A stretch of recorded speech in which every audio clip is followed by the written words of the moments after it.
पिछले 10 दिनों में सबसे बड़ी अगर कोई खबर थी तो वो खबर ये थी कि मंत्रिमंडल का विस्तार होना है। और इस विस्तार को लेकर न जाने कितनी खबरें, न जाने कितनी अटकलें, कितने दावे पेश किए गए और कहा गया कि आज होना है, कल होना है, परसों होना है। हमने भी कहा कि 18 तारीख को होना है और हमने ये भी बताया कि 18 तारीख को क्यों नहीं हुआ।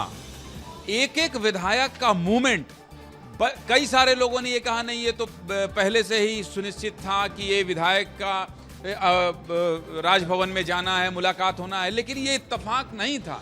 ये सब कहीं ना कहीं एक दूसरे की कड़ी को मंत्रिमंडल विस्तार के जोड़ रही थी और हम अडिग थे। हम इस फैसले पर हमेशा अड़े रहे कि नहीं, मंत्रिमंडल का विस्तार तो होगा। पेच कहां फंस रहा है, किस तरह से राजनीतिक और जातिगत समीकरण को साधा जा रहा है और कैसे, सबसे बड़ी बात, ये जो 3 नाम फाइनल अभी हम दिखा रहे हैं, इसको हमने 18 तारीख को बाकायदा बता दिया था नाम के साथ कि यही होंगे मंत्री। कल शपथ होना है, जो आला कमान ने तय कर दिया था, इसके आधार पर ही यहां के लोगों को मनाया जा रहा था। मृगेन जी की देखिए, ऐसा है, ये भारतीय जनता पार्टी है। ये आपके नाराजगी का, या आप नाराज हो जाएं, या आपके समर्थक सोशल मीडिया में लिखने लगें, या तो फिर प्रदर्शन करने लगे, इससे कुछ नहीं होने वाला है। तो कुल मिलाकर एक एक मोमेंट को विस्तार न्यूज ने दिखाया, बताया और ये बताया कि अब देखिए शपथ ग्रहण समारोह होना है। कल हम, मृगेन जी और हमारी पूरी टीम, हम सीएम हाउस के बाहर भी गए। लोगों के लिए विधायकों का आना और जाना बहुत सामान्य घटनाक्रम हो सकता था।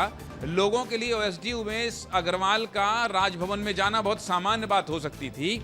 गजेंद्र यादव का सीएम हाउस जाना, गुरु खुशवंत का सीएम हाउस जाना, राजेश अग्रवाल का सीएम हाउस जाना, अमर अग्रवाल का सीएम हाउस जाना, इन्हीं 4 लोगों के इर्द गिर्द मंत्रिमंडल का विस्तार, विधानसभा की बातचीत और रमन सिंह का दिल्ली जाना। कल मध्य प्रदेश छत्तीसगढ़ का एकमात्र न्यूज चैनल विस्तार न्यूज था जिसमें सबसे पहले रमन सिंह का रिएक्शन आया। सबसे पहले रमन सिंह का रिएक्शन आया। आज मध्य प्रदेश और छत्तीसगढ़ का एकमात्र न्यूज चैनल है जहां पर स्टेट गैरेज में खोमन साहू ने उन गाड़ियों को दिखाया दर्शकों को, विस्तार न्यूज के, कि देखिए भाई साहब, ये गाड़ी मंत्रियों को मिलने वाली है।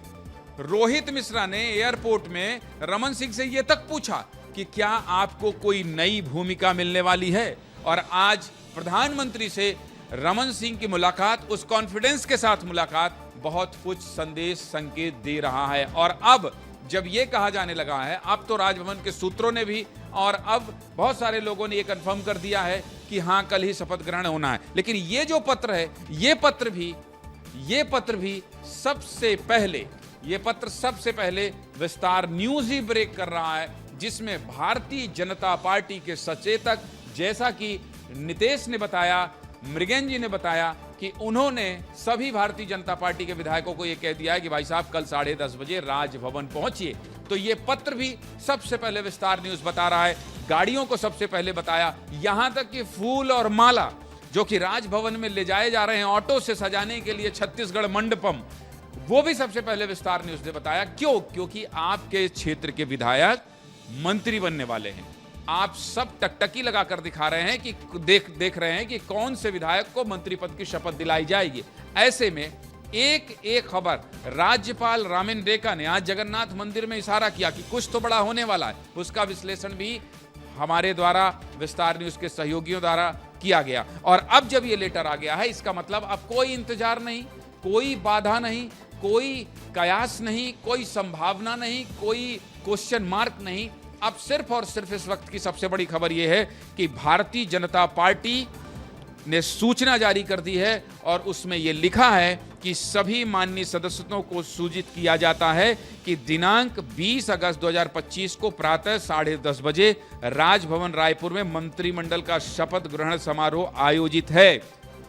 अतः सभी माननीय सदस्यों से आग्रह है, शपथ ग्रहण समारोह में शामिल रहेंगे। और ये सुशांत शुक्ला जो सचेतक हैं भारतीय भाजपा विधायक दल के, उनका ये साइन है। तो कुल मिलाकर पिछले 5 दिनों से मृगेन जी, जिस तरह से हम विश्लेषण कर रहे थे, जिस तरह से हम बता रहे थे कि मंत्रिमंडल का विस्तार होना है, समय आगे पीछे ऊपर नीचे हो सकता है, कौन रूठ रहा है, किसको मनाया जा रहा है, किसको बताया जा रहा है कि पार्टी का ये स्पष्ट संदेश है, ये हम सब बता चुके हैं और अब इस पर ये फाइनल मुहर है।